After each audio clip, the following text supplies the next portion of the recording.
Wow, there's a lot of things to talk about here. But today I am going to review this year's Daytona 500. But let's get started. Ryan Priest, and you're watching William Blackwell on YouTube. Today's Daytona 500 started off with a lot of aggressive moves. Early on, before the rain came, there was the big one in stage one, which took out 16 cars. A couple continued when the race resumed later on Sunday night. But yeah, it took out some big names, such as your pole sitter, Alex Bowman, Eric Almirola in the 10, who was running right behind him, or in front of him at the time. And then it took out Ryan Newman. Kurt Busch was involved. Martin Truex Jr. was involved. Anthony Alfredo. A lot of big names were involved in this big wreck within the first 10 laps of this year's race in the Daytona 500.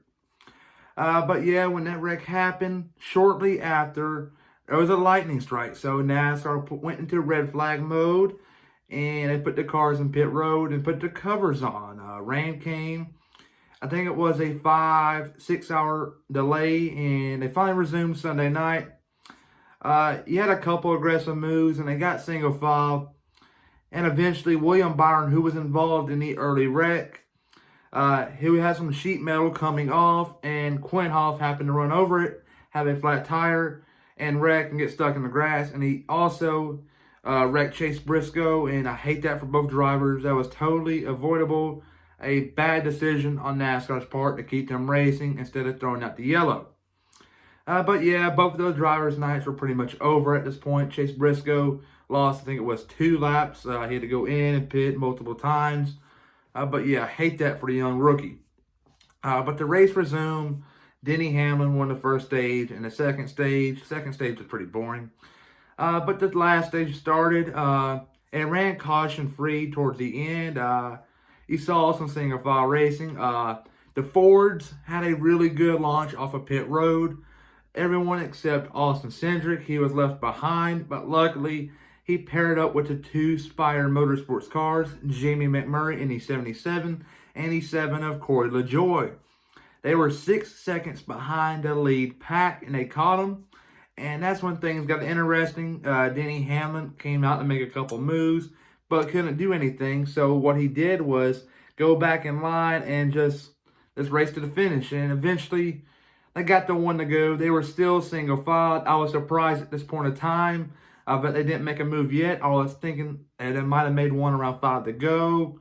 But yeah, they waited to the last lap, and Michael McDowell had a big run coming off turn 2 and pushed Brad Keselowski heading into turn 3. Keselowski went low, Logano went to block, and Logano's block was a little too late, and it sent them both wrecking, and Keselowski went up the track and got hit extremely hard by Kyle Busch, and he got up in the air. And the next thing you know, Austin Cindric, a young rookie who won this past weekend's Xfinity Series race at Daytona, your defending Xfinity Series champion, more like, came in and hit Keselowski, and you saw a big fire.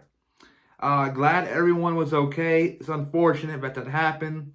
But yeah, they're just racing for the Daytona 500.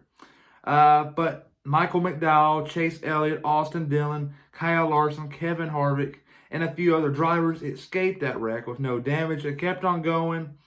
And next thing you know, they throw out the caution. At the point of time, it looked like Michael McDowell was your winner for this year's Daytona 500. NASCAR reviewed it for a couple minutes. I think it was like 2 minutes. And they officially declared Michael McDowell the 2021 Daytona 500 winner. That is a big upset. I'm not saying this is the biggest upset in Daytona 500 history. I would say the Derek Cope in 90 when he took over the first place spot against Earnhardt. That was a big upset. So was Trevor Bayne back in 2011. Interesting deal there. He beat out Bobby Labonte, Carl Edwards, and David Gillen. A great finish. If you haven't watched it, go watch it. And Michael McDowell, Front Row Motorsports, now has a car locked into the playoffs. And I want to add, Michael McDowell is one heck of a road course racer. and they're racing at the road course next weekend at Daytona. But everybody, comment down below what you think about the race. I'm curious to know. Please like and subscribe.